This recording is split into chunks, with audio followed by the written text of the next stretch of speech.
성경 말씀 에베소서 2장 1절에서 5절. 에베소서 2장 1절에서 5절은 같이 읽어보시겠습니다. 그래도 지환이가 이러니 저러니에도 참석해서 꾸준히 나오니까 복을 받을 것이다. 자, 에베소서 2장 1절에서 5절 같이 읽습니다. 또한 화물들과 죄들로 죽었던 너희를 그분께서 살리셨으니 지나간 때에는 너희가 그 가운데서 이 세상의 풍조를 따랐으며 공중 권세 잡은 통치자 곧 지금 불순종의 자녀들 안에서 역사하는 영을 따라 행하였느니라.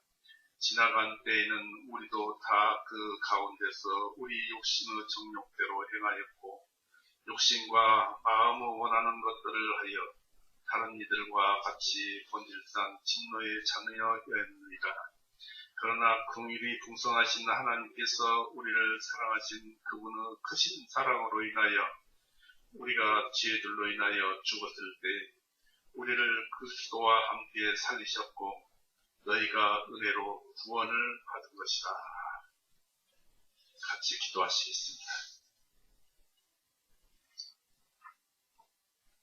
사랑이 많으신 하나님 아버지 참 감사합니다. 이렇게 세상에 요즘 횡행하는 질병 코로나로 인해서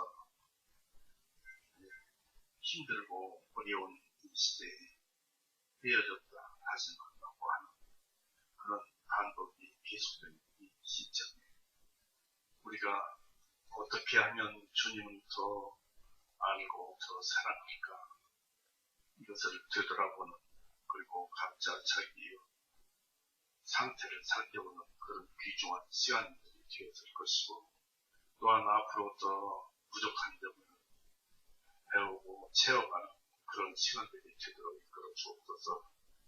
참으로 사람은 그 인간 껍데기는 어찌할 수 없는 그런 존재인 것을 경험으로도 체험으로도 알고 주님의 은혜가 없었더라면 영원한 지옥 가운데서 분명히 울고 불고 괴로워할 것을 크신 사랑으로 인해서 우리를 죄에서 건져내시고 이제는 누구든지 그 사실을 믿기만 하면 하나님의 의가 전가되어서 우리를 의롭다 하시는 하나님 아버지 참으로 감사합니다.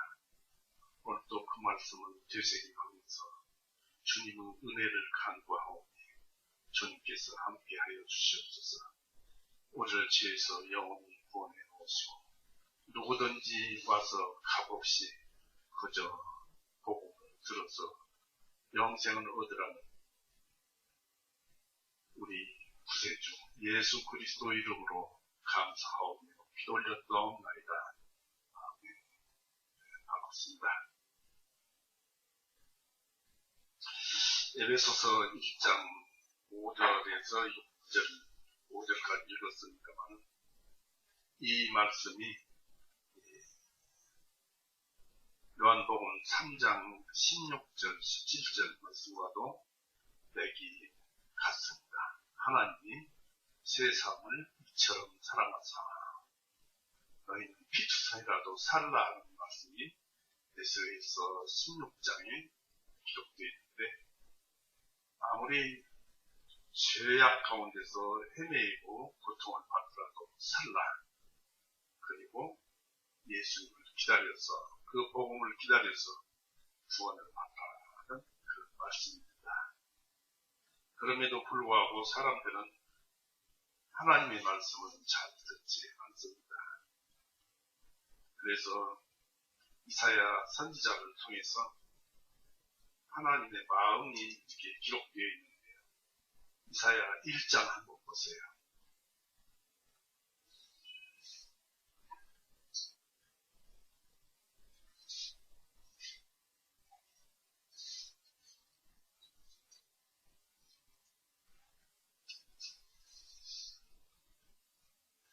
이사야 1장 2절부터 읽어봅니다. 제가 읽어봅니다. 오 하늘들이여 들으라, 오 땅이여 귀를 기울이라. 이는 주님께서 말씀하시기를 내가 자녀들을 양육하고 길렀으나 그들이 나를 대적하였도다. 소도 자기 주인을 알고 나귀도 자기 주인의 구유를 알지만 이스라엘은 알지 못하여 내 백성은 깊이 생각하지 아니하는도다. 이 죄 많은 민족이요 죄악을 짊어진 백성이요 악한 자들을 쓰여 부패한 자손이니 그들이 주를 버렸고 그들이 이스라엘의 거룩한 일을 분노하게 하였으며 멀리하고 물러갔도다. 너희가 어찌하여 더 맞으려 하느냐? 너희가 더욱더 반역하려 하느냐? 온머리는 병들었고 온 마음은 피진하였도다. 라고 했습니다. 이것을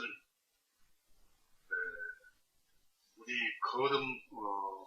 우리야 구원을 받았지만은 거듭나지 못한 영혼들에게는 심각한 얘기이고 하나님의 사랑이 묻어나오는 얘기이기도 합니다.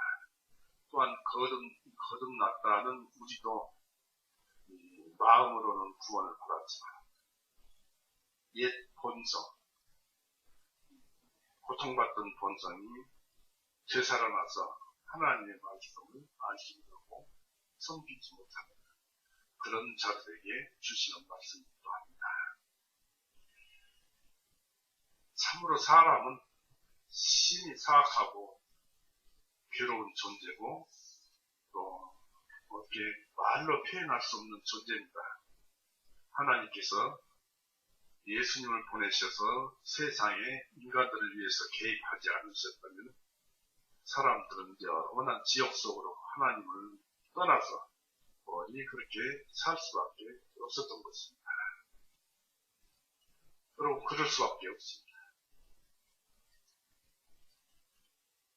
사람 속에는 사람의 본성인 신성이 아닌 인성이란 양심이 있어서 죄가 세상에 들어온 후부터는 범죄하면 양심이 가책을 받고 죄를 씻어내려고 애를 씁니다. 그러나 사람은 자기 죄를 스스로 씻어내고 또 씻어내려고 해도 도무지 씻어낼 수가 없습니다. 그래서 사람은 세월이 가면 갈수록 그 조상에게 배우고 또 조상에게 배우고 부모에게 배우고 해서 죄악이 날로 늘어나고 옛날에는 없던 죄도 지금은 또 죄가 생겨나서 또 죄를 짓고 그럽니다. 사람이 아무리 죄를 씻어내려고 해도 씻어낼 수가 없다고 지난주에 말씀드렸는데 에레미야 2장 한번 보십시오. 에레미야 2장 22절.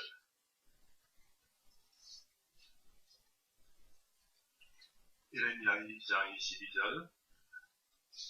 이는 비록 네가 잿물로 씻고 많은 비누를 쓸지라도 오히려 네 죄악이 여전히 내 앞에 새겨져 있기 때문이라 주 하나님이 말하노라. 이 죄가 양심에 새겨졌고 이 성막에 단뿔에 새겨졌다고 말합니다.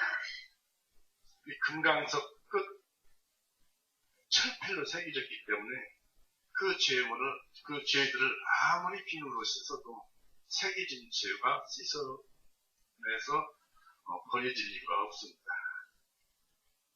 그래서 그것을 비유해서 에레미야 13장에서는 이렇게 얘기를 합니다. 13장 23절 보십시오.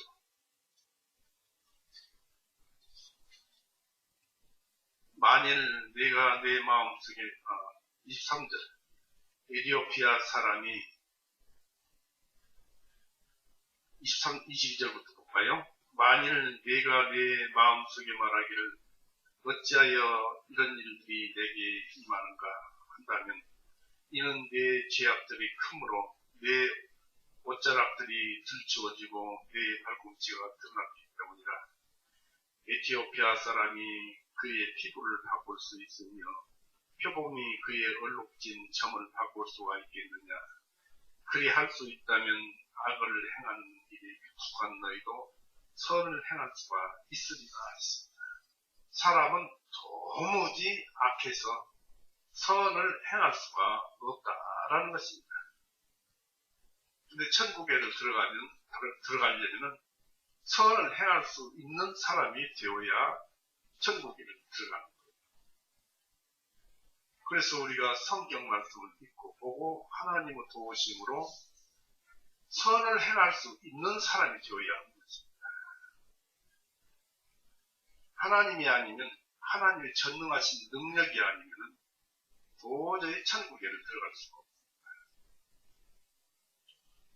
단번에 새겨진 죄를 지울 수 있는 분은 오직 하나님 한 분입니다. 그리고 하나님의 은혜로 구원을 받았어도 타락한 본성, 이 욕심을 가지고, 또 욕심은 생각들을 얘기합니다만, 타락한 본성, 숨쉬는 죄의 본성, 이것도 욕심이에요. 곧 옛사람, 곧 참 나가 아닌 거짓 나에게 속아서 죄를 짓습니다. 죄는 여러 가지로 나타나는데요. 고린도전서 6장 한번 보십시오. 교회에서는 죄를 빼놓으면 얘기할 것이 없어요. 왜냐하면 하나님의 일이 죄를 속죄해 주시고 사랑을 알기 위해서 서로 사랑하게 하기 위해서 그렇기 때문에 죄를 해결하는 문제가 가장 큰 문제입니다. 고린도전서 6장 9절에서 10절 보십시오. 불의한 자들이 하나님의 왕국을 상속받지 못할 줄을 너희가 알지 못하느냐? 속지 말라. 음행하는 자들이나 우상 숭배하는 자들이나 간음하는 자들이나 여성화된 남자들이나 남자들로 더불어 자신을 욕되게 하는 자들이나 도둑질하는 자들이나 탐욕하는 자들이나 술 취하는 자들이나 욕쟁이들이나 착취하는 자들은 하나님의 왕국을 상속받지 못하리라 했습니다. 그런데 구원받은 자들이 혹한 이런 죄를 지을 수도 있어요. 그럼에도 불구하고 하나님은 이런 사람들을 선하게 만들 수가 있습니다. 에베소서 4장 4장 26절에서 마지막 절까지 너희가 화가 날지라도 죄는 범하지 말고 화 나는 것도 죄를 범했지만은 행위로 드러내지 말라는 얘기죠. 너희는 화가 날지라도 죄는 범하지 말고 해가 지도록 너희의 분노를 품지 말며 그 마귀에게 틈을 주지 말라. 여지를 주지 말라. 도둑질한 자는 더 이상 도둑질하지 말고 오히려 힘써 일하라. 자기의 손으로 선한 일을 하여 필요로 하는 자들에게 거저 주라. 무릇 더러운 대화는 너희 입 밖에도 내지 말고 오직 덕을 세우는 데 필요한 선한 말만 하여 듣는 자들에게 은혜를 끼치게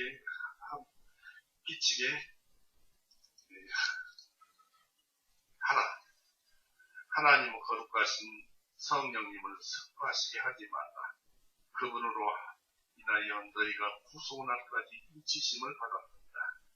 모든 악독과 분노와 성내는 것과 고함치는 것과 악한 말을 모든 악과 함께 너로부터 멀리 버리고 서로에게 친절하게 대하고 다정하게 서로 용서하기를 하나님께서 그리스도 안에서 너희를 용서해 주신 것 같이 하라 했습니다. 이게 어떻게 보면은 복음의 율법이라고 볼 수도 있는 것입니다. 죄짓지 말고 이렇게 하라 저렇게 하라 사랑하라 하니까 복음의 율법이라고 볼 수가 있는데 거듭난 자는 이런 일을 예수님 안에 있으면, 예수님을 떠나서는 안 되지만 예수님 안에 있으면 자발적으로 스스로 행하지 않고는 못 배기는 것입니다. 예수님을 떠나면 이런 죄를 짓는 거예요. 그래서 항상 예수님 안에 있어야 한다. 즉 하나님 말씀, 성경과 함께 해야 하고 그 말씀과 내 마음이 하나가 되어야만 이런 죄를 지지 않습니다. 그리스도인은 구원 받을 때 이미 자기 마음속에서 율법이 이루어져 버렸어요. 구원 받을 때. 율법이 이미 다 이루어졌기 때문에 그 율법이 이루어진 사람은 그 율법의 목적인 사랑이 나타나는 거예요. 사랑은 율법의 완성이니라 했습니다. 우리가 구원받을 때도 하나님으로부터 성령님과 함께 또 사랑도 함께 받았죠. 그 사랑을 받은 자라는 것은 하나님의 사랑을 받은 자는 이미 율법을 완성하였다라는 뜻입니다. 그러나 그렇다고 해서 이런 율법을 지키지 말라느냐 하면 그건 아니에요. 지켜야 하느냐 그것도 아니에요. 자기가 스스로 자발적으로 이런 율법을 드러내는 바로 의음으로서 행하는 것입니다. 놀라운 진리가 그 속에 있고 또 하나님의 은혜가 그 속에 있습니다. 데살로니가전서 5장 한번 보십시오.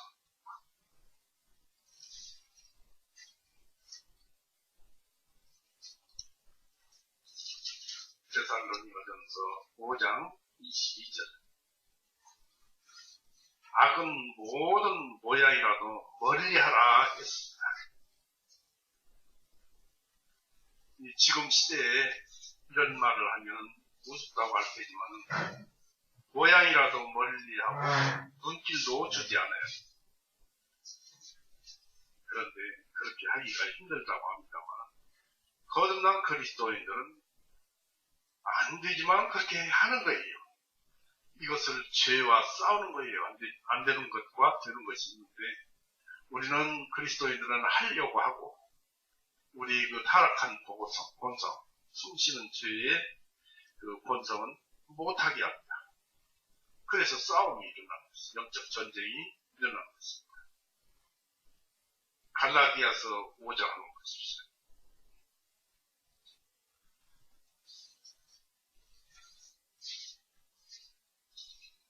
갈라디아서 5장 18절에서 읽어봅니다.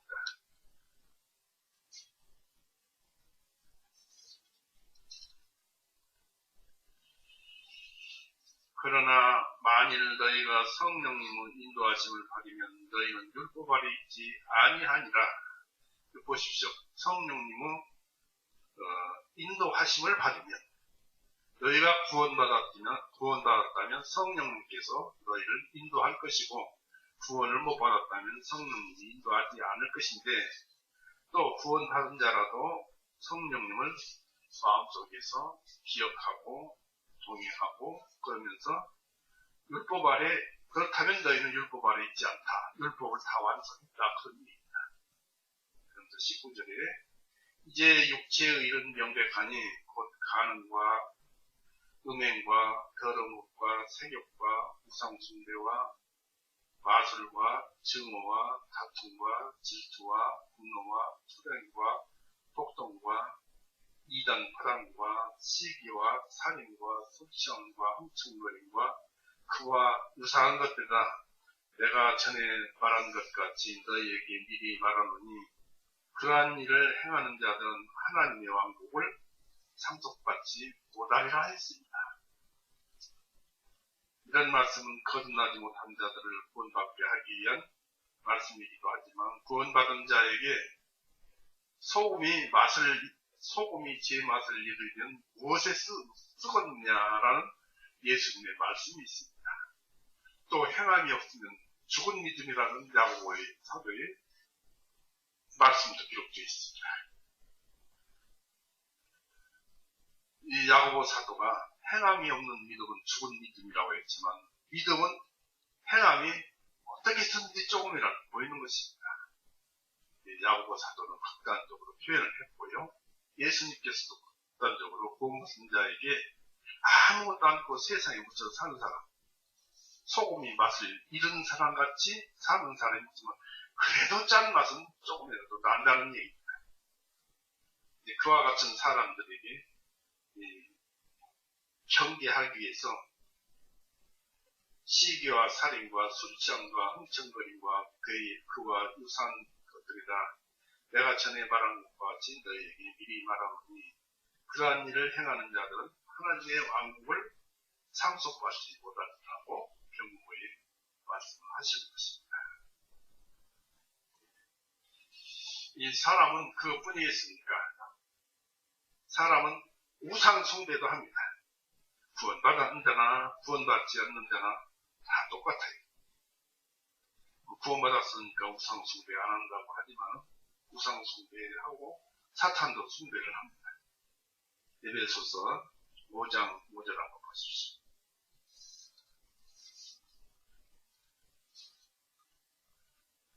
에베소서 5장 5절은 이는 너희가 이것을 알거니와 음행하는 자나 더러운 자나 탐욕을 부리는 자, 곧 우상 숭배하는 자는 누구든지 그리스도와 하나님의 왕국에서 아무 상속 유업도 받지 못하기 때문이라 했습니다. 구원받은 자는 우리가 이 세상을 살아가면서 하나님을 섬기는 살아가는 이 일이 우리의 열매요 천국에서 누릴 영광인데 이런 것이 없다면은 아무 상속도 유업도 받지 못하기 때문이다. 주고 싶어도 받지를 못하더라. 그런 얘기입니다. 먹여줘도 먹지를 못하더라. 그런 얘기입니다. 여기서 보니까 음행하는 자나 더러운 자나 탐욕을 부리는 자, 곧 우상을 숭배하는 자는 그런 자가 우상 숭배하는 자라는 얘기입니다. 탐욕하고 더럽고 음행하고 왜냐하면 그것을 좋아하니까 좋아하는 그 자체가 그 사람의 우상이니까 그것을 우상 숭배하는 것입니다. 그래서 로마서 2장 22절 한번 보십시오. 그래서 우리가 욕심을 많이 부리는데 우상 숭배예요. 로마서 2장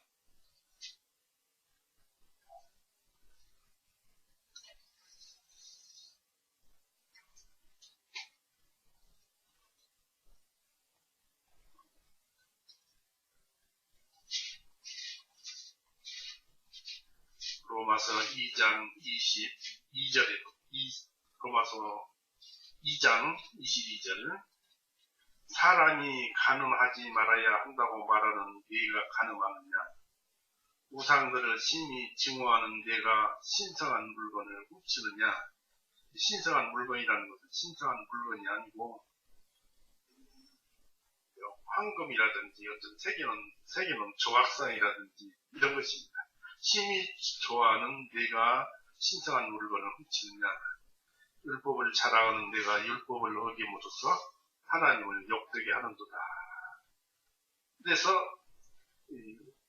탐심, 음심 이런 것들이 자기가 좋아하는 모든 것들이 하나님을 뺀 모든 것들, 좋아하는 것들 하나님과 관계된 것 외에 진리와 관계된 것 외에 자기 그 생각으로 좋아하는 것들은 우상 숭배가 하는 것입니다. 우상 숭배 중에도 가장 큰 우상이 있어요. 그것이 어떤 우상이냐면 바로 그 우상은 여러분의 양심이란 우상입니다. 사람들은 자기 양심을 철석같이 믿어요. 이건 내가 양심으로 말하는데 이건 내가 양심으로 증거한다. 양심을 걸고 말을 한다. 라고 양심을 내걸고 얘기를 합니다. 바로 그것이 우상이다 이것입니다. 사람들의 양심이 우상이다. 성경에는 선한 양심이 하나님을 향하여 응답하는도다 했습니다. 그러면 선한 양심이 성경에 기록되어 있다면 그 외에 선한 양심 외에는 악한 양심이라는 얘기입니다. 바로 우상이죠.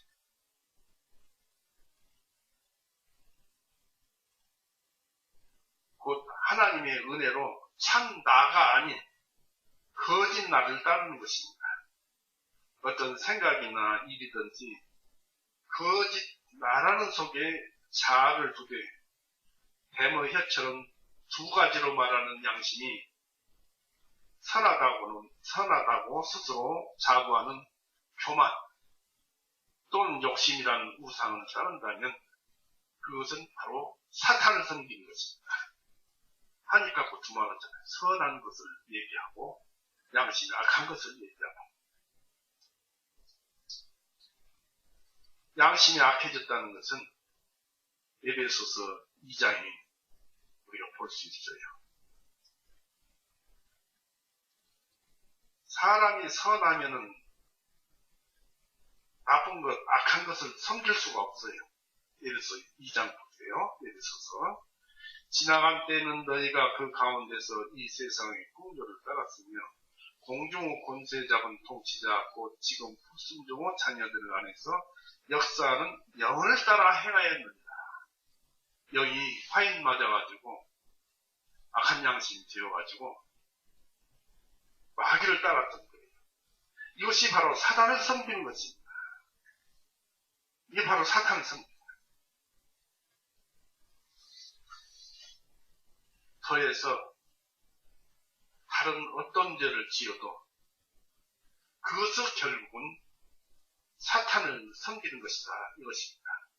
왜냐하면 야고보서 2장 10절, 11절에 보면 하나님께서 도둑질을 하지 말라. 또 살인하지 아니했어도 간음한 자다.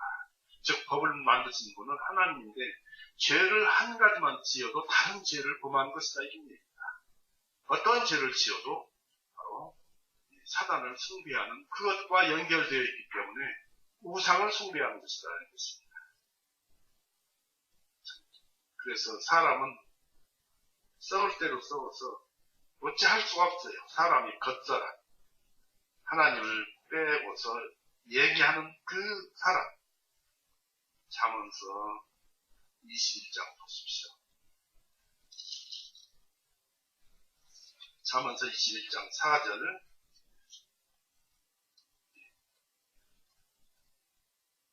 높은 눈과 교만한 마음과 사악한 자들은 쟁기질은 했는데 개혁성경에는 사악한 자들의 형통은 죄인이라 했습니다. 사악한 자들이 무엇이든지 잘한다면 그것은 죄를 잘한다는 얘기거든요. 형통한다. 죄가 형통한다는 얘기입니다. 그래서 여기서는 쟁기질로 나와 있어요. 일로. 이제 직역하다 보니까 사악한 자들의 쟁기들은 죄인이라. 사악한 자들이 하는 일은 모든 것이 죄악이다, 죄다 이것입니다. 하나님을 빼고 행하는 모든 것은 죄예요. 사실상 거듭났어도 그 사람이 죄를 짓고 있는 거예요. 그러나 한 가지 하나님께 감사할 것은 거듭난 내 영은 죄를 짓지 않는다는 것입니다. 거듭난 나와 거듭나지 못한 나가 있는데 그것은 그림자의 나요, 겉사람이요, 교만이요, 자아인데 이것이 죄를 지어요. 거듭난 나는 죄를 짓지 않습니다. 그런데 우리는 거듭난 나를 발견하지를 못하고 그냥 겉사람의 자신을 내어줘서 죄를 짓도록 내버려 두는 것입니다. 그리스도인으로서 싸워야 할 영적 전쟁을 하지 않는 것이죠. 죄는 로마서에서 보면은 23가지가 있습니다.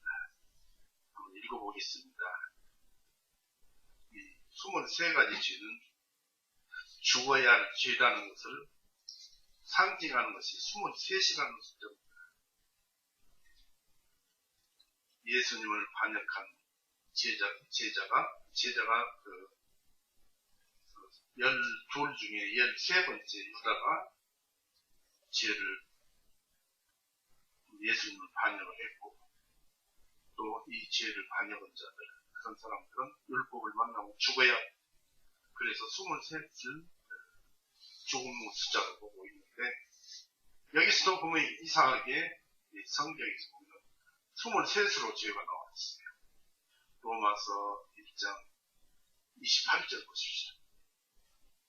또한 그들이 자기 지식 안에 하나님을 모셔두기를 좋아하지 아니하므로 하나님께서도 그들을 버림받은 마음에 내어주시어 합당하지 않은 일들을 행하게 하셨으니 곧 모든 불의와 음행과 사악과 탐욕과 악으로 가득 찬 자들이요 시기와 살인과 분쟁과 사기와 악독이 가득한 자들이요 수군거리는 자들이요 뒤에서 험담하는 자들이요 하나님을 미워하는 자들이요 업신여기는 자들이요 거만한 자들이요 자랑하는 자들이요 악한 일을 꾸미는 자들이요 부모에게 불순종하는 자들이요 지각이 없는 자들이요 약속을 파기하는 자들이요 본래의 애정이 없는 자들이요 화해하기 어려운 자들이요 긍휼이 없는 자들이라.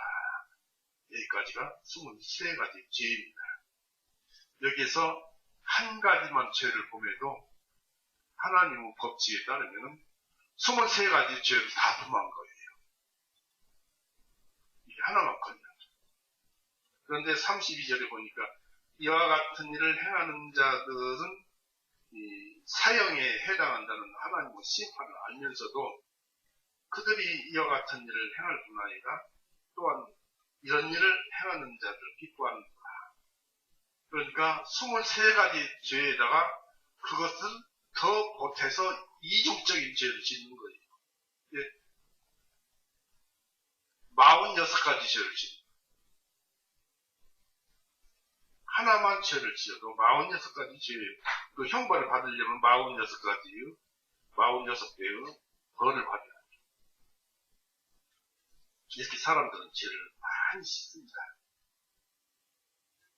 우리가 이제 이런 죄를 발견할 수 있는 것은 이 말씀에서도 찾을 수가 있지만 성경 출애굽기에서 이 신명기까지 그 613가지 율법이 있다고 하지만은 실상 창세기에서부터 말라기까지가 전부가 구약 성경은 전부가 율법입니다.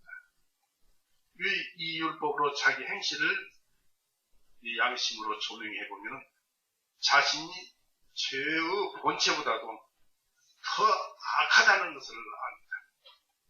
다시 한번 이사야 1장 한번 보십시오. 13절.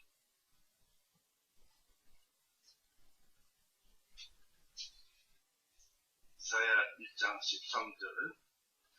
헛된 보물을 더 이상 가져오지 말라.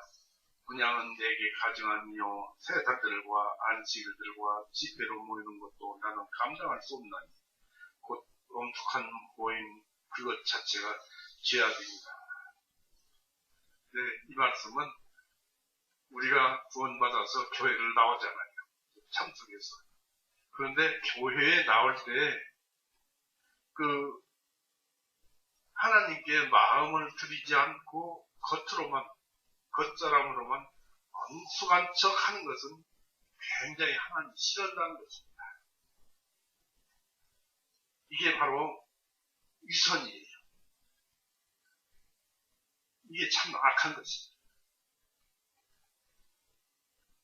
그러나 율법을 받지 못한 이방인은 그의 양심이 율법이라고 했습니다. 로마서 2장 한번 보십시오.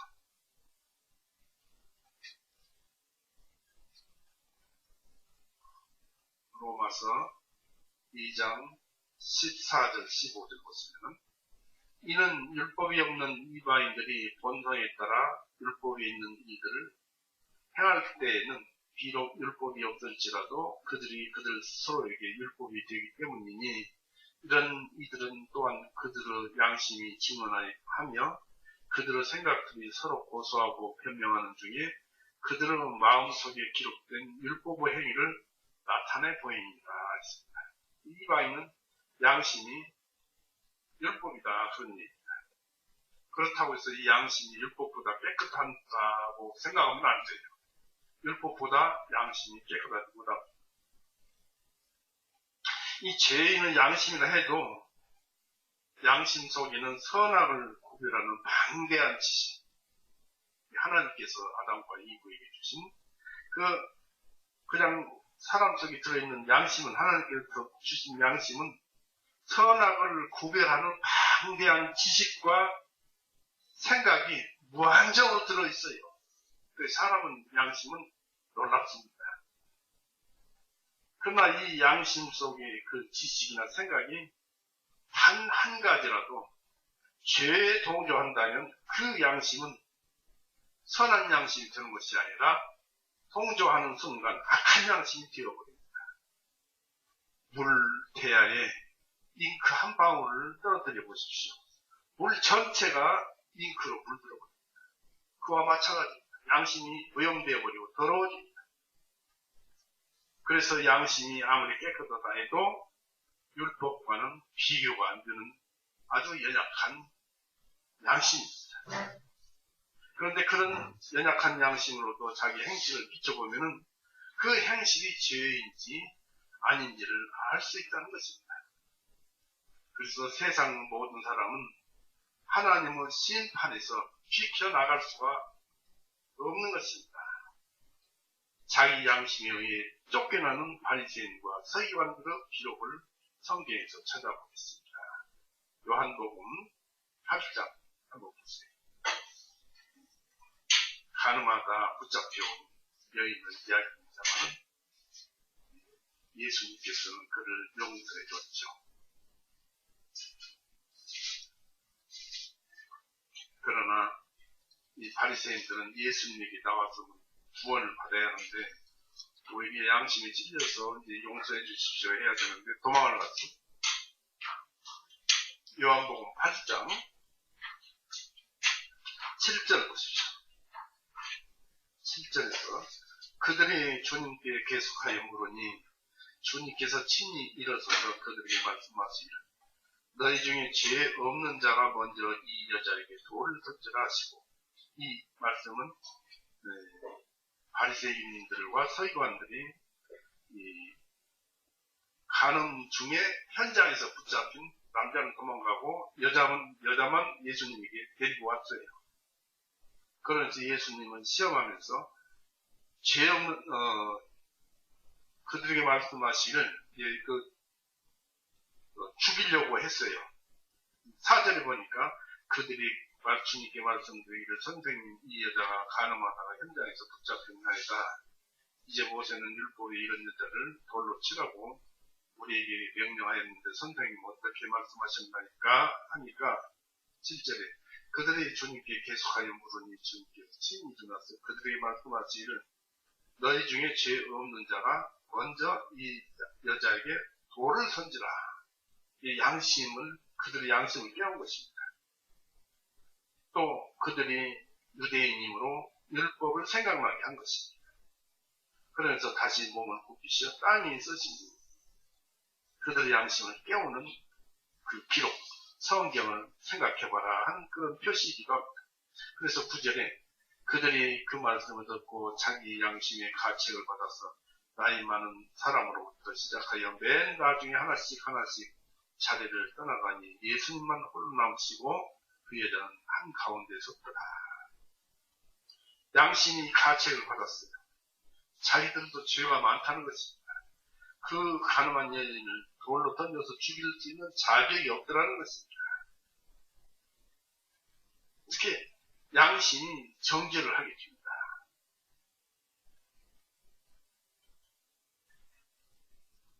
그래서 세상 사람들은 이 하나님 앞에, 지금 예수님은 하나님입니다만, 이 예수님 앞에서 그 예수님을 심판해서 비켜갈 사람이 아무도 없어요. 그러나 그 심판을 비켜갈 사람, 그런 사람들의 기록을 보겠습니다. 베드로전서 3장 21절 보십시오. 이것은 예수 그리스도 부활에 의하여 이제 우리를 구원하신 것과 동일한 모형이니 곧 침례라. 육체의 더러움을 제거함이 아니요 오직 선한 양심이 하나님을 향하여 응답하는 것입니다. 선한 양심만, 구원받은 양심만 하나님께 응답하는 거예요. 성령님을 받고 또 사랑을 받은 그 양심이 하나님께 응답을 하는 것입니다.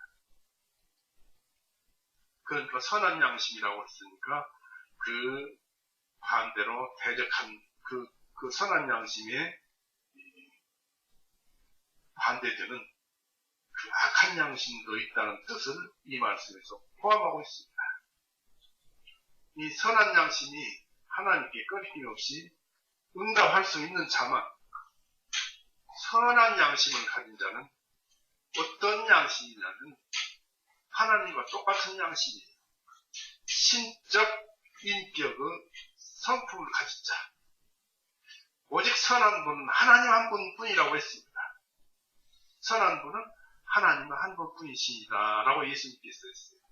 그런데 선한 양심이라고 하면 하나님과 똑같은 선한 바로 이 신적 인격의 성품을 가진 자들. 곧 로마서 8장 15절인가요? 거기 보면 양자의 영으로 거듭난 재창조된 자만, 영이 재창조된 자만 살아있는 영생, 참 생명을 가진 자들입니다. 새 성품, 바로 신적 인격의 성품을 가진 자들, 이 사람이 선한 양심을 가지고 있는 겁니다. 하나님과 똑같은 말, 로마서 8장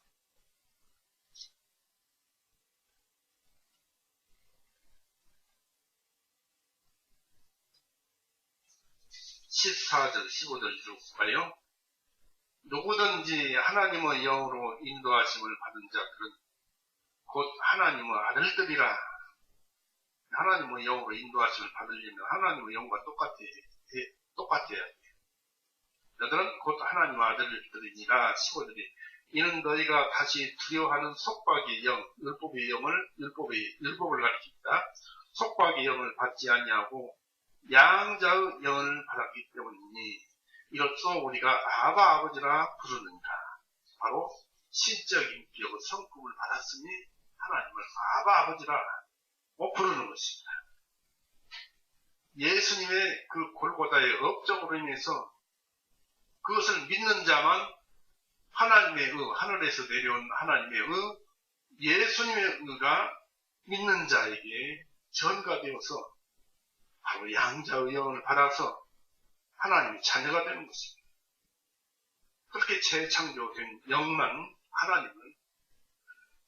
하나님께 대답하고 하나님께 응답하고 교제하는 거예요. 네, 여러분은 계속적인 것은 아니라도 간간히 하나님과 교제를 하시는지 모르겠습니다. 또는 성경을 읽다가 성경 말씀에 어떤 영감을 받는지 모르겠습니다. 그럴 때는 하나님과 교제하는 거예요. 하나님이 교제하자고 하는 것입니다. 성경을 많이 읽어보십시오. 그러면 영감을 받습니다. 말씀이 여러분의 영혼에 감동을 줄 때 여러분은 하나님과 함께 교제하고 있다는 사실입니다. 썩어 없어질 눈으로 하나님을 볼 수는 없지만은 믿음의 영으로는 하나님의 영광을 볼 수 있고 하나님의 임재를 자기와 함께 하시는 하나님의 임재를 알 것입니다. 오늘 그것을 좀 잠깐 살펴보겠습니다.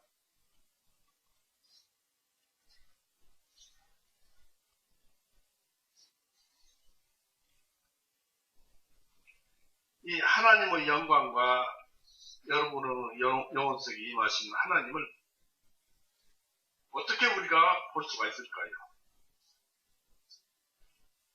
우리가 하나님을 볼 수 있고 하나님은 항상 우리를 감찰하시고 보시고 계시니까 그럴 때 하나님을 만나서 기도하면 참 좋겠지요. 그러나 제가 아무리 안다고 해도 또 성경의 그 유명한 신학자들, 주석가들이 성경을 아무리 안다 해도 우리는 알 수 있는 한계가 있어요. 신명기 29장 한번 보시죠. 29장 29절.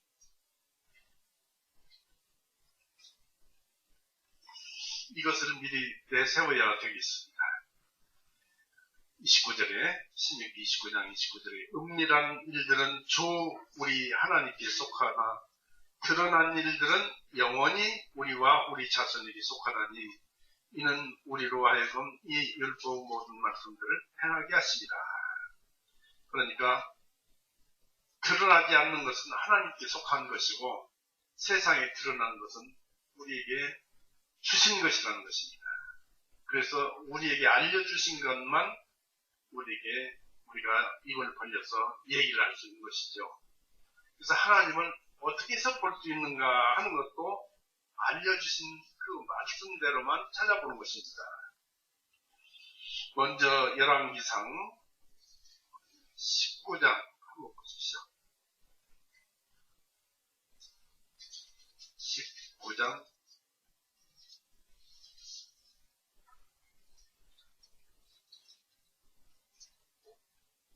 19장 13절 보세요. 19장 11절부터 볼까요? 엘리사가 호렙산 시내산에 가 있을 때 하나님을 만날 때 그 이야기입니다. 11절에 주님께서 말씀하시기를 산 위로 가서 주 앞에 서라 하시니 보라 주님께서 지나가시는데 크고 강한 한 바람이 그 산을 가르고 주님 앞에서 바위들을 산산조각 났으니 주님께서 그 바람 속에 계시지 아니하셨고 바람이 지난 후에 한 지진이 있었으나 주님께서는 그 지진 속에도 계시지 아니하시고 또 지진이 있은 후에 불이 있었으나 주님께서는 그 불 속에 계시지 아니하시더니 그 불 후에 아주 미세한 음성이 있으므로 엘리야가 음성을 듣자 이제 하나님이 나타나십니다. 미세한 음성 말씀입니다. 엘리야가 그 음성을 듣자 그의 겉옷으로 그의 얼굴을 감싸고 밖으로 나가서 그 굴의 입구에 섰는데 감싸고 나갔어요. 죄인의 눈으로 이 세상에 사는 사람의 눈으로 저 영적인 세상에 하나님을 썩어 없어질 육체의 눈으로는 볼 수가 없어요. 보면 죽을 수밖에 없죠. 엘리야가 그 음성을 듣자 그의 겉옷으로 그의 얼굴을 감싸고 밖으로 나가서 그 구로 입구에 서 있는데 보라 한 음성이 그에게 임하여 말씀하시기를 엘리야야 내가 여기서 무엇을 하느냐.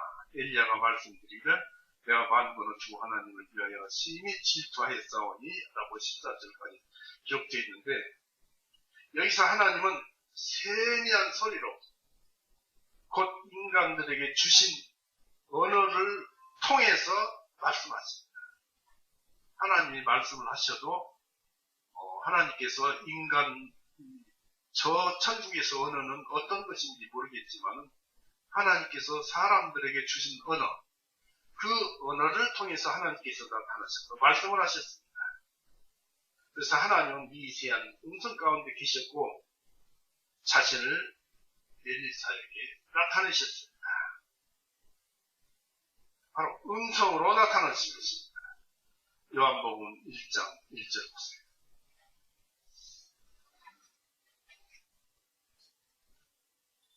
요한복음 1장 1절은 태초에 말씀이 계셨느니라.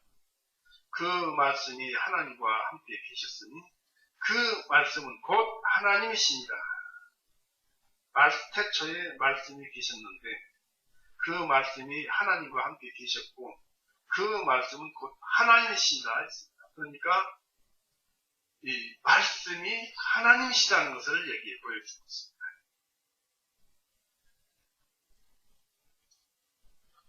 그리고 하나님은 말씀으로 계시는 분이죠. 그 말씀은 영이며 영원한 생명인 것입니다.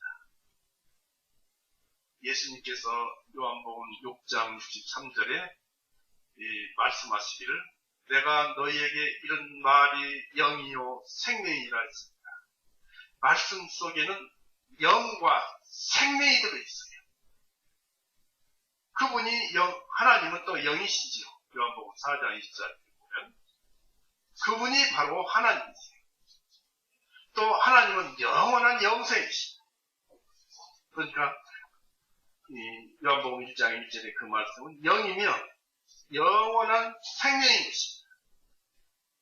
그래서 성경 말씀은 신적 인격과 성품을 가지고 있고 또 그 인격과 성품이 하나님이신 것입니다.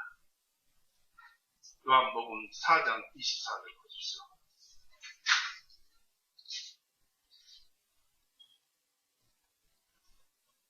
4장 24절에 하나님은 한 영이시니 그분께 경배 드리는 자들은 반드시 영과 진리 안에서 그분께 경배 드려야 할지니라 하시니 했습니다.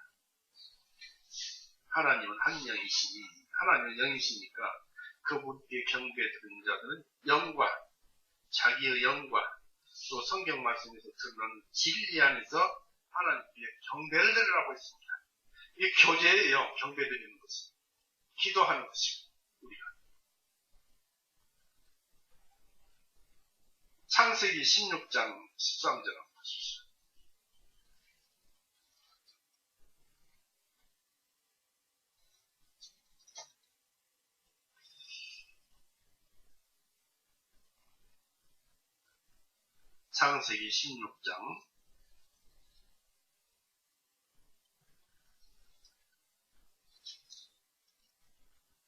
창세기 16장 13절에 하갈의 얘기가 나옵니다. 하갈도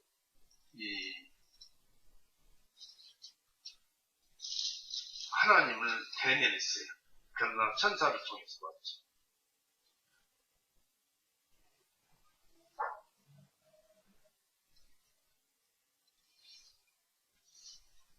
창세기 16장 7절 보십시오. 주님의 천사가 광야에 있는 우물 곧 수루 길에 있는 그 우물을 개쳤어요. 그녀를 만났더라. 이게 하갈입니다. 너는 어찌해서 나왔느냐 하니까 내 주인 사례의 얼굴을 피해서 도망하고 있나이다. 그러니까 천사가 되돌아가라고 그러죠. 그러면서 11절을 보십시오. 또 주님은 천사가 그녀에게 말하되 보라 네가 아이를 가졌음즉 아들을 낳으리니 그의 이름을 이스마엘이라 부르라. 이는 주님께서 네 고통을 들으셨기 때문이다. 그가 거친 사람이 되리니 그의 손이 모든 사람을 대적할 것이며 모든 사람의 손이 그를 대적하리라. 또 그가 모든 자기 형제들 면전에서 구하리라 합니다. 그녀가 자기에게 말씀하시는 주님의 이름을 부르기를 나를 보시는 하나님이라 하였으니 이는 그녀가 말하되 나를 보시는 주님을 내가 여기서도 배웠는가? 여기서는 나를 보시는 주님이라고 그랬는데 나를 감찰하시는 개혁성경에는 감찰이라고 나왔습니다. 나를 감찰하시는 주님은 내가 여기서도 배웠는가 하였기 때문이다. 그래서 이 하갈도 말씀하시는 그 나를 부르시는 주님의 이름을 부르기를 나를 보시는 주님이라 했어요. 그 자기를 부르시는 그 천사의 음성 속에서 하나님을 발견했다는 것입니다. 그래서 창세기 16장 11절 말씀에 보니까 그렇게 나와 있죠. 하나님께서 천사를 보내시고 천사의 말 가운데서 말씀으로 계셔서 자신을 현시하시면서 나타내 보이신 것입니다. 말씀으로 나타내 보이신 것입니다. 곧 하나님께서 하갈을 통해서 설명해 주듯이 말씀 안에서 우리를 보시고 우리도 말씀 안에서 하나님을 뵙는다는 것입니다. 여기서 한 가지 기억해둬야 할 것은 성경 안에는 섭리가 다 기록되어 있지 않지만은 섭리 안에는, 그러니까 성경 속에는 섭리가 다 기록되어 있지 않지만은 섭리 속에는 모든 말씀이 다 들어있다는 사실입니다. 그래서 창세기 16장 13절에 나를 보시는 주님을 내가 여기서도 보았는가 라고 하였습니다. 감찰하시는 분이라고 했습니다. 그러니까 하나님은 우리가 지금 살고 있는 이 세상에 돌아가는 우주가 움직이는 모든 섭리 속에 하나님은 계세요. 그 속에서 우리를 감찰하십니다.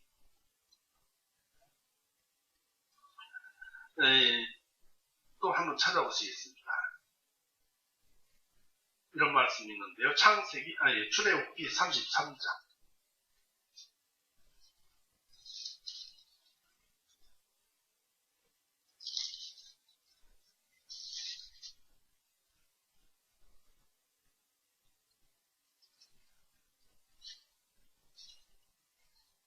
출애굽기 33장에 보면은 이제 이스라엘이 하나님께 범죄한 다음에 하나님께서 모세와 같이 가지 않겠다 하니까 모세가 또 기도하고 또 그렇게 해서 하나님께서 같이 가주겠다 한 뒤에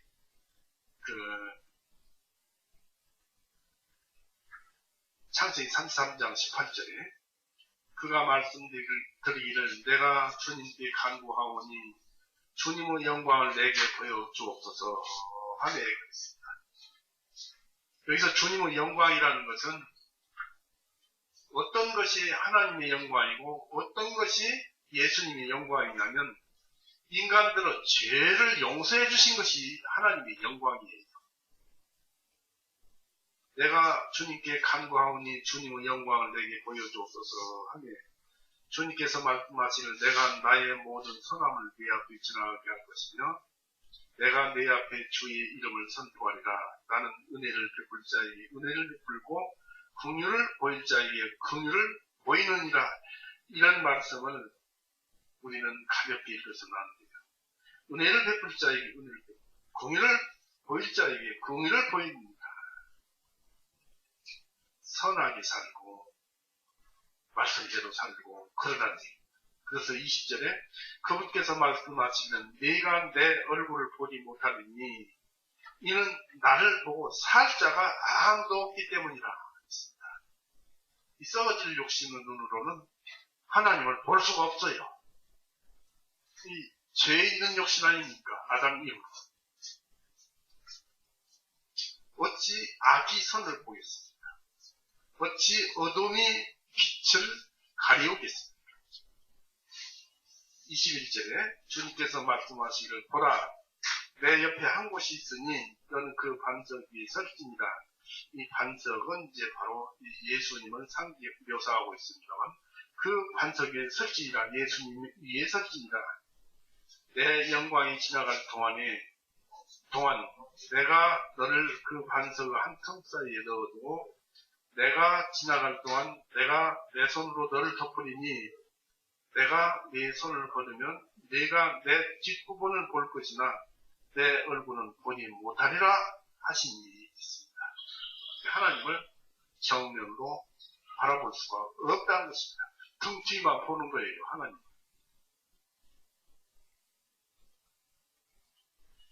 이 고린도전서 13장 보십시오.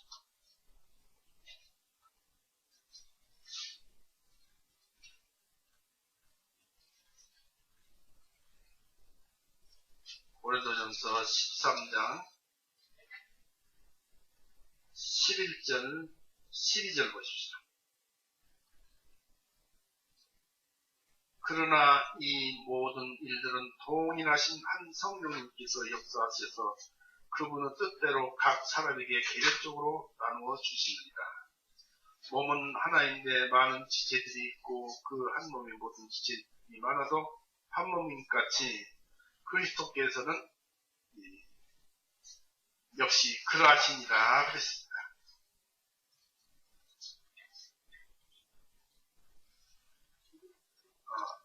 12장 같습니다.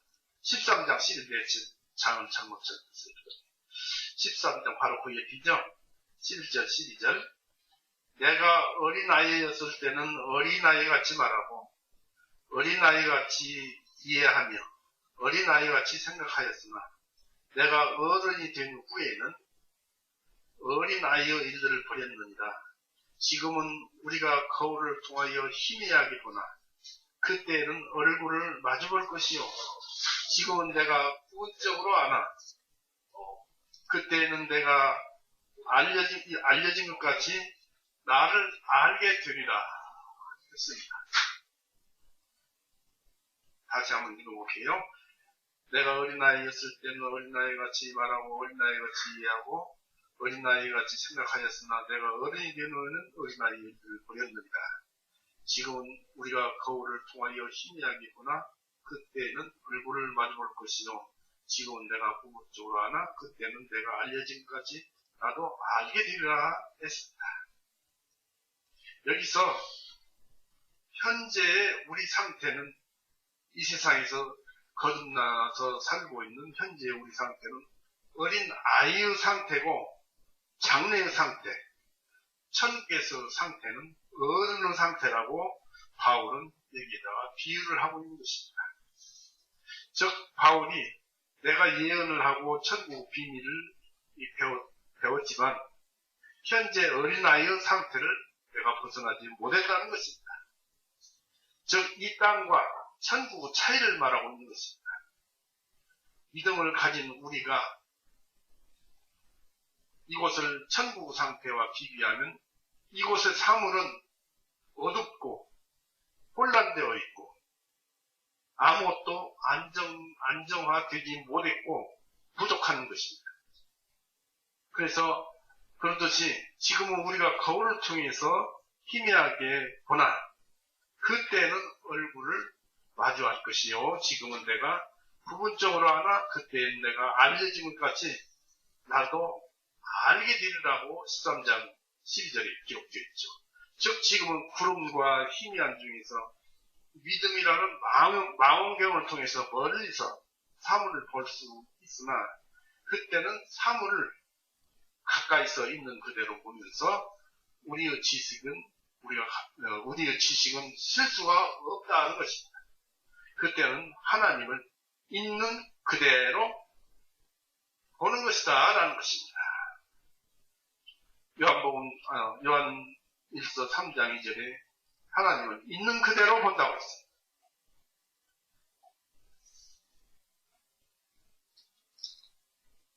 요한 1서 3장 2절에 보니까 사랑하는 자들아 이제 우리는 하나님 말을 들으라. 장차 우리가 어떻게 될지는 아직 나타나지 아니하나 주님께서 나타나실 때 우리가 그분과 같게 될 줄을 아나니 이는 우리가 그분을 계신 그대로 볼 것이기 때문이다. 천국에서는 하나님을 예수님을 있는 그대로 본다 그런 얘기입니다. 그때 상태에서는 믿음과 우리가 지금 이 땅에서 가지는 믿음과 소망은 없어집니다. 믿음은 영적인 계시에 우리가 성경 영적인 계시에 초점을 두고 또 증거하고 또 우리의 소망은 장래의 축복을 붙들고 소망하는데 믿음은 천국에 들어감으로써 그래서 천국을 봄으로써 믿음은 있으나마나 것이 되죠. 그래서 천국에 삼켜져 버리고 믿음은 삼켜져 버리고 또 소망은 천국으로 들어갔으니까 우리가 바라던 것이 완성되었죠. 그 소망은 그런 천국으로 들어감으로써 우리의 소망이 완성되니까 끝나버리는 것입니다. 그래서 믿음과 소망은 없어집니다. 그래서 우리가 천국에서 보고 즐길 때 믿음과 소망이 비어들 틈이 없습니다. 왜냐하면 믿음과 소망이 이루어져 버렸기 때문에 그렇습니다. 그러나 이 땅에서 이곳에서 한 가지 남은 것 믿음, 소망, 사랑 그러죠. 이 사랑은 영적인 완성자체와 피조물의 하나님 형상과 우리가 하나님 형상을 지녔잖아요. 형상과 하나님과 피조물의 관계를 붙듭니다. 사랑으로서 하나님과 우리 관계를 연결하고 있잖아요. 그리고 저 천국에서는 하나님과 사람들이 빛납니다. 사랑으로 인해서. 비로소 그곳에서 사랑이 완성됩니다.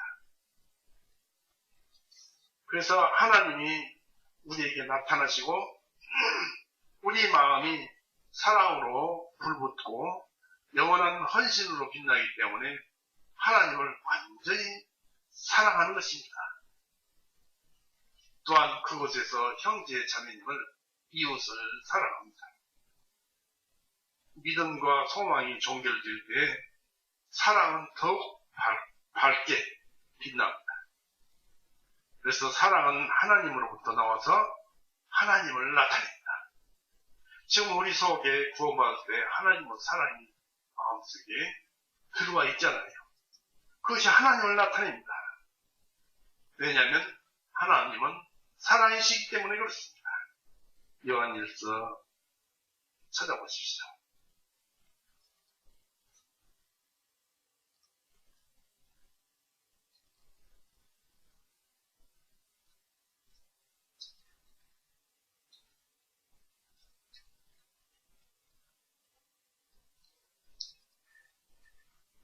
요한일서 4장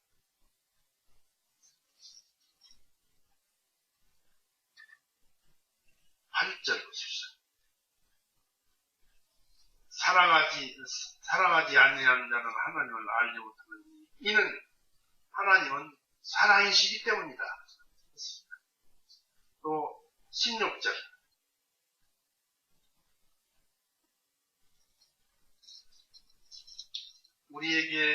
하나님께서 우리에게 주신 사랑을 우리가 알고 믿었나니 곧 하나님은 사랑이시라. 사랑 안에 거하는 자는 하나님에 거하는 자요 하나님께서 그 사랑 안에 거하시느니라. 하나님 안에 거한다면, 하나님께서 그 사람 안에 거하신다면 율법 다 이루어져 버린 것입니다. 사랑은 율법의 완성입니까? 그러면서 하나님께서 우리에게 주신 사랑이 우리가 알고 믿었나니, 우리가 어떻게 알고 믿습니까? 바로 구원받을 때 사랑을 받았잖아요. 로마서 5장 5절 보십시오.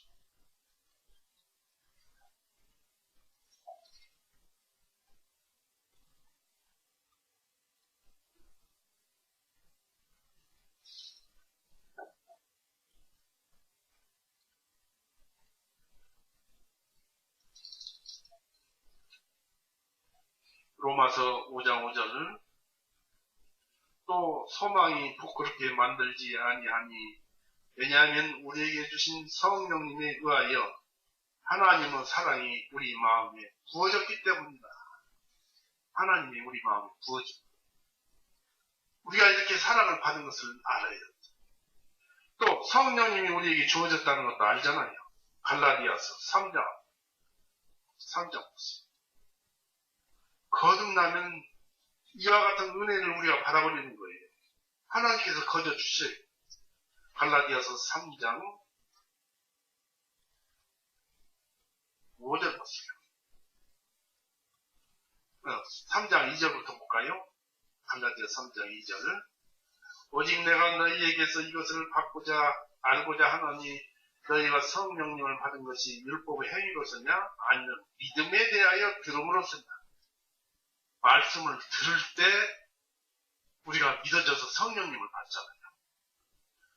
들음은 하나님의 말씀에서라고 그랬어요. 하나님의 말씀에서는 이 말씀 속에는 믿음과 또 이 하나님의 영생이 그 속에 있고 또한 말씀 속에는 신적 인격으로 성품이 있어서 타락한 그 본성과 죄의 본성을 하나님께서 타락한 신적 인격의 성품이 인간의 타락한 성품과 죄의 본성을 억눌러 이시고 구원의 믿음을 주셔서 우리를 구원하십니다. 이때 사랑도 같이 주신 것입니다. 성령님도 같이 들어오신 것입니다. 그 3절에 너희가 이렇게 어리석으냐? 2절에 오직 내가 너희에게 이것을 알고자 하노니 너희가 성령님을 받은 것이 율법의 행위로서냐 아니면 믿음에 대하여 들음으로서냐. 믿음은, 말씀을 들으니까 믿음이 온다는 얘기죠. 이 성령을 받는다. 5절에 또, 그날 3장 5절에, 그런 점 너희에게 성령을 주시고 너희 중에서 기적들을 행하시는 그분께서 그 일을 율법의 행위로 하시느냐 아니면 믿음에 대하여 들음으로 하시느냐. 들음으로써 성령님을 주시고 너희 중에 기적들을 행하시는 그분께서 우리에게 성령님을 주시고 어떤 기적이 일어납니다. 내 영혼에 재창조가 일어나는 거예요. 그 악한 양심은 사라져버리고 내 영혼에 신적 인격 성품이 나를 새롭게 나라는 것으로 재창조되고 이게 참 나예요. 이것은 죄를 안 지어요.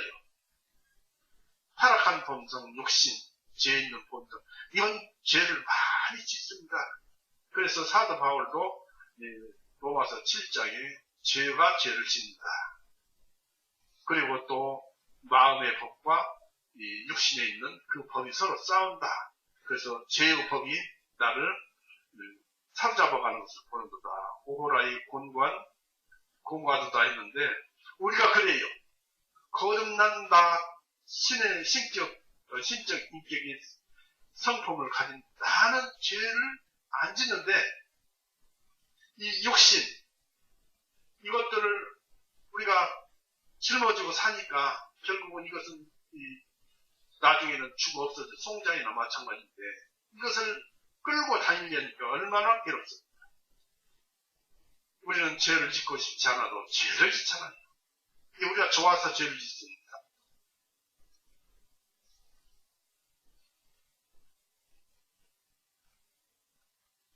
그러나 이 세상에 살아가는 이유가 뭡니까?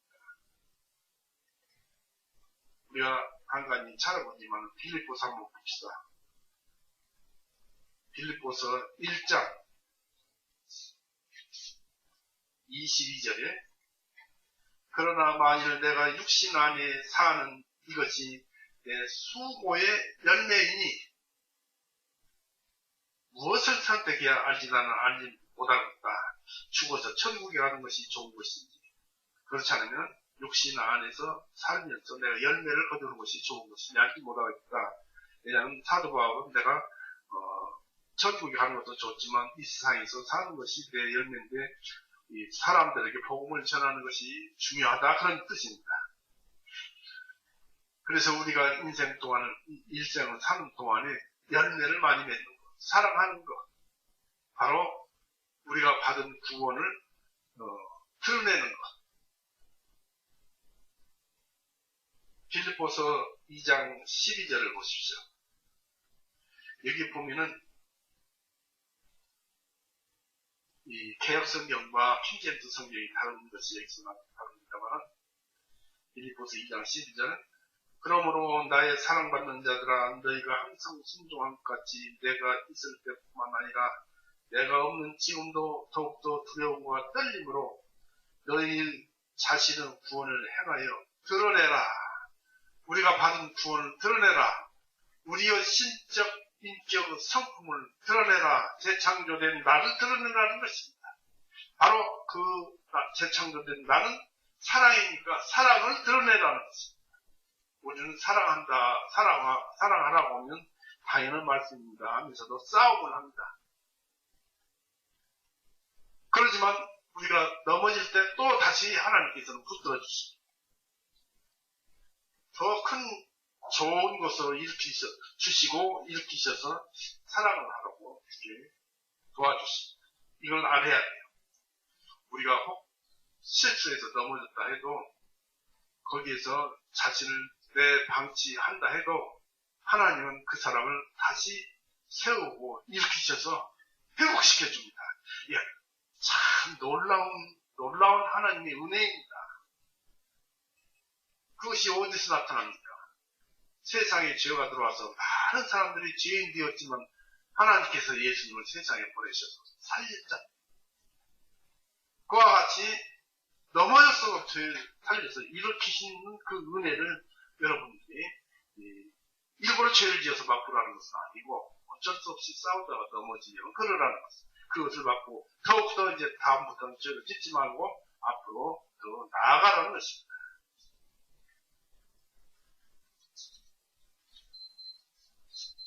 그래서 사랑은 하나님으로부터 나와서 하나님을 나타냅니다. 왜냐하면 하나님은 사랑이시기 때문에 그렇습니다.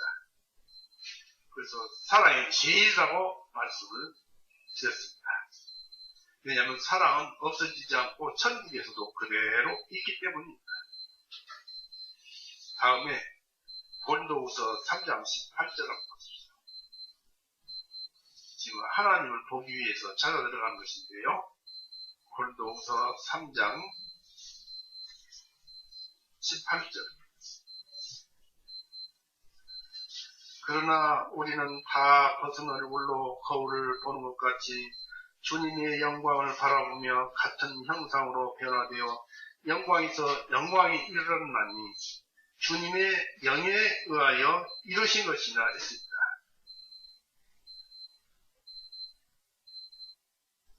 이 그리스도인들은 빛을 가지고 있어요. 그리스도인들은 빛을 가지고 있어요.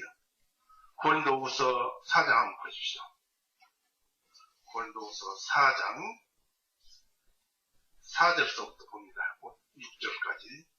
그들 중에 이 세상 신이 믿지 아니하는 자들은 마음의 눈을 멀게 하여 하나님의 형상이신 그리스도의 영광스러운 복음의 빛이 그들에게 비치지 못하게 하느니라.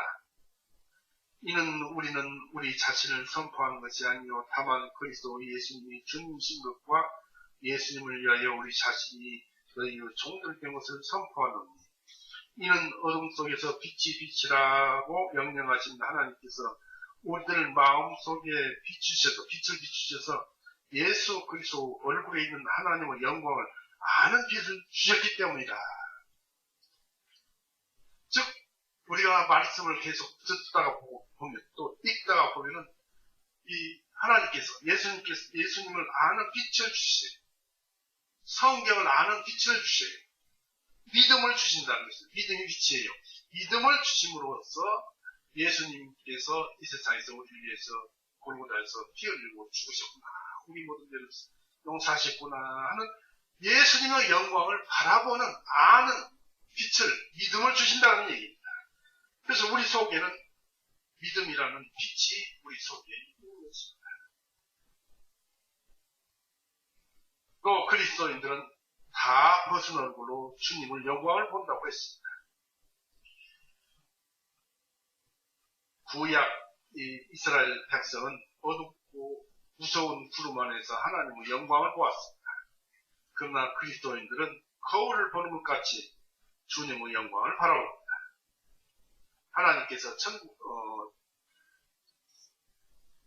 하나님께서 친구처럼 얼굴로 모세와 이야기하신 것이 모세의 특권이었다면 오늘날은 모든 참된 그리스도인들은 벗은 얼굴로 하나님의 영광을 구약이 마찬가지지만 빛으로 믿음으로 볼 수 있는 한없는 특권을 계속적으로 누리고 있는 중입니다. 우리가 예수님의 영광을 항상 보고 있잖아요. 골고다에서 우리를 위해서 죄를 용서하신 그 사건, 섭리 속에 일어난 거대한 한 사건 항상 보고 있잖아요. 베드로전서 1장 보십시오. 베드로전서 1장 12절 자기 안에 계신 그리스도의 영께서 그리스도의 고난과 다가올 영광을 미리 증거하실 때 무엇이며 혹은 어느 때를 가리키는지 상고하였느니라. 그들이 사역한 것들은 자신들을 위한 것이 아니요 우리를 위한 것이 그들에게 계시되었으니 이것은 하늘로부터 보낸 성령과 더불어 복음을 사역하는 것들은 이들을 통하여 이제 너희에게 전한 것이요 이것들은 천사들도 살피고 내리바라는 것이니 있습니다. 이 구약시대 때 선지자들 그들 속에도 그리스도의 영이 있었다는 것입니다. 그리고 그들이 사역한 것들은 우리들을 위한 것이라고 했습니다. 그래서 여기에서도 알다시피 그들은 어쩌다 생각이 나서 성경을 보고 알았지만 우리는 항상 보잖아요. 신약 성경에 우리 있잖아요. 모세는 그때그때마다 영으로 대면해서 하나님과 대화까지도 했으나 우리는 빛이 있어서 언제나 기도와 응답으로 말씀이 있잖아요. 이 속에 말씀 속에 하나님이 항상 계시잖아요. 언제나 기도와 응답으로 아무 때나 대화할 수 있게 되었습니다. 모세는 이룰 것에 대한 대화였지만 그리스도인들은 2024년 전에 2025년 전에 이미 이루어진 그 모든 확실한 것을 영광에 대한 대화를 합니다. 우리 죄를 2020여 년 전에 용서해 놨잖아요. 다만 모세나 그리스도인이나 영광은 보되 하나님의 영광은 보되 모세는 하나님과 함께 있으면서도 등 뒤만 보았어요. 아까 출애굽기 33장에서 읽어봤죠. 등 뒤만 보았다고. 영광에 지나갈 때 등 뒤만 보았느니라 했습니다. 그러나 오늘날의 그리스도인들은 하나님과 함께 하면서 그 하나님의 영광을 정면으로 바라보지만은 실체이신 그 하나님을 모세처럼 등 뒤만 바라보고 있습니다. 모세도 하나님의 실체를 등 뒤를 바라보았고 우리도 실체이신 하나님을 등 뒤만 바라보고 있습니다. 왜냐하면 썩어질 욕심으로 하나님을 볼 수 없기 때문인 것입니다. 우리가 하나님의 영광과 함께 한다면 당연히 실체이신 하나님도 함께 하고 있습니다. 임재하고 있습니다. 그래서 그 실체이신 하나님을 우리가 사랑과 두려움으로 찬송해야 합니다. 왜냐하면 하나님의 영광을 보는 순간 영광은 실체로 바라보지만 그 실체와 함께 하시는 하나님의 그 영광을 보여줄 때 하나님은 그 안에 계시는데 거기에 계신 임재하시는 하나님을 우리가 육신의 눈으로는 볼 수 없지만 하나님이 함께하고 있구나. 즉 말씀에서 진리가 떠오를 때 그 진리와 함께 하나님께서 가르쳐주니까 떠오르는 거예요.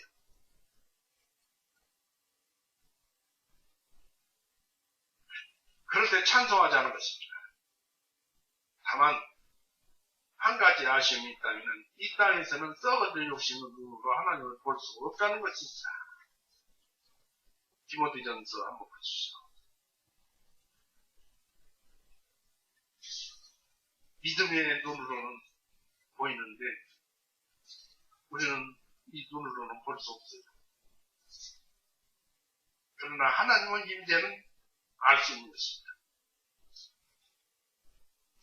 디모데전서 6장 16절 오직 그분만이 죽지 아니하시며 아무도 접근할 수 없는 빛 가운데 가시고 아무도 그분을 본 적이 없고 또 볼 수 없는 분이시니 그분께 존귀와 영원한 능력이 있기를 원하노라. 아멘. 그랬습니다.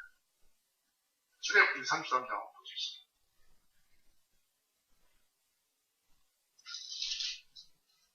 (33장) 20절 그분께서 말씀하시기를 내가 내 얼굴을 보지 못하리니 이는 나를 보고 살 자가 아무도 없기 때문이다. 모세도 하나님을 보지 못했어요. 직접. 모세도 죽으니까. 그런데 우리에게 여러분이나 나에게 당부하기는 성경 말씀이 감동을 줄 때 그때 그냥 말씀이 감동을 주는가요? 말씀이 하나님이시고 말씀 가운데 계시는 하나님이 감동을 주시는가요? 누가 감동을 줘요? 하나님께서 우리 영혼에게 감동을 주잖아요. 그때 하나님을 경배하라는 것입니다. 그때 하나님께 기도하라는 것입니다.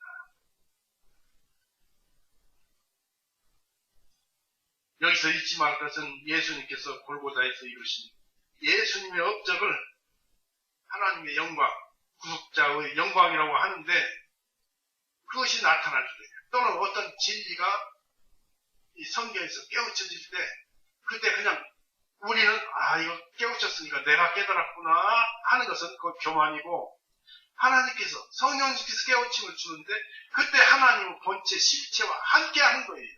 그 둘을 보되 함께 하는 거예요.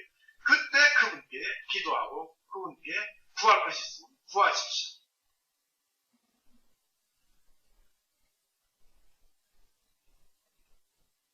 제일 많이 볼 수 있는 것은 하나님의 예수 그리스도의 영광을 볼 때 하나님 제가 함께 하는 시간이 제일 많습니다.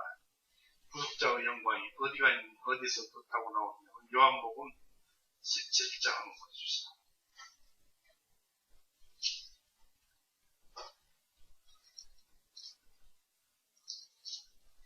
요한복음 17장 5절. 요한복음 17장 5절. 오 아버지여 이제 세상이 있기 전에 내가 아버지와 함께 누렸던 그 영광으로 아버지와 함께 친히 나를 영광스럽게 하옵소서.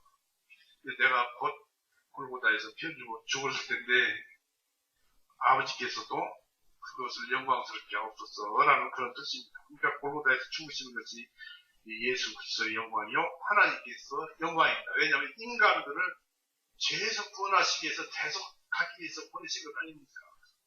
이게 하나님의 영광이에요. 세상을 창조하는 것도 거기에 뜻이 있습니다. 또 17장 22절 보십시오. 17장 22절. 아버지께서 내게 주신 그 영광을 내가 그들에게 주었사오니 이는 우리가 하나님같이 그들도 하나가 되게 하려 함입니다. 아버지께서 내게 주신 영광을 내가 그들에게 주었사오니 그 영광이 예수 그리스도의 업적 골고다에서 우리 죄를 용서하신 대속입니다. 그 영광을 우리에게 주었으니 구원을 주었사오니 그들에게 주었사오니 이는 우리가 하나님같이 하나님과 예수님이 하나님같이 그들도 우리와 하나가 되게 하기 위해서 주셨다 라는 것이죠. 믿으면 하나가 되는 거예요. 주님 안에서 우리는 양자의 영에 대해서 예수님과 함께 하나가 되는 것입니다. 그래서 이제 오늘 여기까지만 할 것입니다.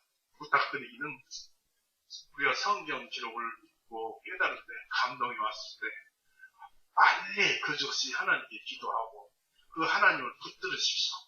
붙들고 부탁하고 기도하고 또 진리도 찾고 그렇게 하십시오. 왜냐하면 성경을 읽다 보면 저절로 무릎이 꿇어지고 저절로 감사하는 그런 마음이 생기고 감동을 받을 때가 있습니다.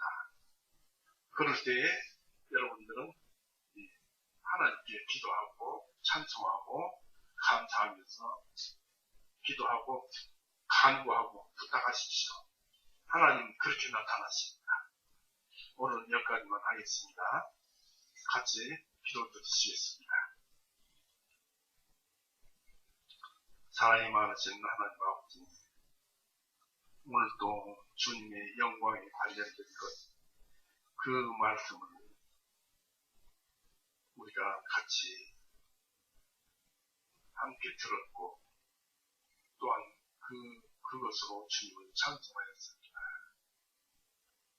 주님께서 하시는 그 사역 또 그 일은 놀랄 만큼 참으로 굉장한 능력이었습니다. 또 굉장한 사랑이었습니다. 하나님만이 하실 수 있는 그런 일이었습니다. 하나님께서 세상을 이처럼 사랑하사 독생자를 주셨다 하셨을 때 어떤 방법으로도 우리가 죄를 사할 수 있는 그런 방법이 전혀 없었을 때 하나님 자신이 스스로 하나의 법칙을 새로 만드시고 그 법칙에 따라서 하나님께서 우리의 죄를 용서해 주시는 그러한 법칙을 세우시고 누구든지 이제 그 사실을 알기만 하면 영생을 주시는 놀라운 일을 하셨습니다. 그것을 우리 입을 통해서 이렇게 전하고 모든 사람들에게 믿으라고 전하라고 합니다. 우리로 하여금 그렇게 하셨사오니 우리가 마음에 기록된 대로 행하도록 하여 주시옵소서. 오늘 또 말씀을 주셔서 감사합니다. 우리를 언제까지나 사랑하시는 우리의 영원한 생명이신 우리 구주 예수 그리스도 이름으로 감사하며 기도 올렸사옵나이다. 아멘. 마치겠습니다. 찬송 한곡 하시겠습니다.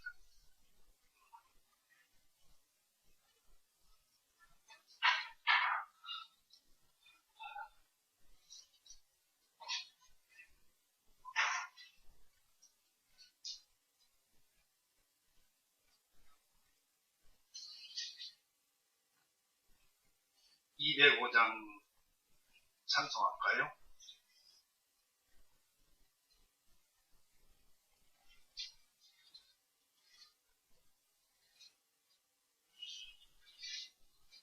시작합니다. 예수 앞에 나오면 모든 죄 사하고 주의 품에 안기어 편히 쉬